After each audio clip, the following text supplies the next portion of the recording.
Hello hi, എന്തെല്ലാവരും വിശേഷം? സുഖമല്ലേ? എനിക്ക് ഒരുപാട് കുട്ടികളെ ഫോൺ വരുന്നുണ്ട്. ലൈസൻസ് ഉണ്ട്, വീട്ടിൽ വണ്ടിയും ഉണ്ട്, പക്ഷെ അവിടെ ഒരു പ്രശ്നമുണ്ട്. എന്താ പ്രശ്നമുള്ളേ? ഞാനില്ല നിങ്ങളെ കൂടെ, വീട്ടിൽ വണ്ടി ഉണ്ടെങ്കിൽ ഞാൻ നിങ്ങളെ കൂടെ ഉണ്ട് എന്ന് ഞാൻ തിരിച്ച് ചോദിച്ചു കഴിഞ്ഞാൽ അവർ പറയണത് എന്താ അറിയോ? വീട്ടിലെ വണ്ടി ആരും തരൂല. അത് ഉപ്പാവട്ടെ, ബ്രദറാവട്ടെ, ഹസ്ബൻഡ് ആവട്ടെ, മകനാവട്ടെ, ആരും വീട്ടിലെ വണ്ടി തരൂല. അല്ലാതെ നിങ്ങൾ പോയി പഠിച്ചോളി.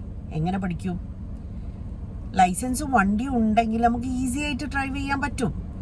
കാരണം നമുക്ക് ഒരു 2-3 ദിവസത്തെ ക്ലാസ്സസ് മതി. അതൊന്ന് നിങ്ങളെ സപ്പോർട്ട് ഉണ്ടെങ്കിൽ അവർക്ക് ഡ്രൈവ് ചെയ്യാൻ പറ്റും. ഒന്ന് സപ്പോർട്ട് ചെയ്ത് കഴിഞ്ഞാൽ അവർ നല്ലൊരു ഡ്രൈവറായി മാറും. പിന്നെ ഒരു കുട്ടി വീഴാതെ നടക്കാൻ പഠിക്കൂല. എല്ലാവരും കുട്ടികളെ താഴെ വെക്കാതെ ഇരിക്കോ? വീണ് പോകുന്ന പറഞ്ഞിട്ട് ഇല്ലല്ലോ. ആ കുട്ടി വീണാണ് നടക്കാൻ പഠിക്കുക. അതൊരു ഇതാണ്. അപ്പം നിങ്ങൾ അതുപോലെ അവരെ സപ്പോർട്ട് ചെയ്ത് അവരെ കൈയിന്റെ തുമ്പൊന്ന് പിടിച്ചു കൊടുത്താൽ മതി. അവര് നടന്നോളും. അവര് നല്ലൊരു ഡ്രൈവറായി മാറും.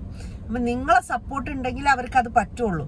ഓരോരോ കുട്ടികളെ സങ്കടം പറയണ കാണുമ്പോൾ സങ്കടാവണേ. എന്താ വെച്ചാല് എനിക്കൊന്നും ചെയ്യാൻ പറ്റില്ല. കാരണം ഞാനൊരു ഡ്രൈവിംഗ് സ്കൂൾ നടത്തുന്നില്ല. ഞാൻ അതത് ആൾക്കാരെ അവരുടെ വീട്ടിൽ പോയിട്ടാണ് ഞാൻ ഡ്രൈവിംഗ് പഠിപ്പിക്കുന്നത്. എൻ്റെ കയ്യിൽ വണ്ടിയില്ല. അപ്പോൾ അവരെ ഡ്രൈവിംഗ് പഠിപ്പിക്കണുണ്ട്, അവരെ വീട്ടിലെ വണ്ടി വേണം.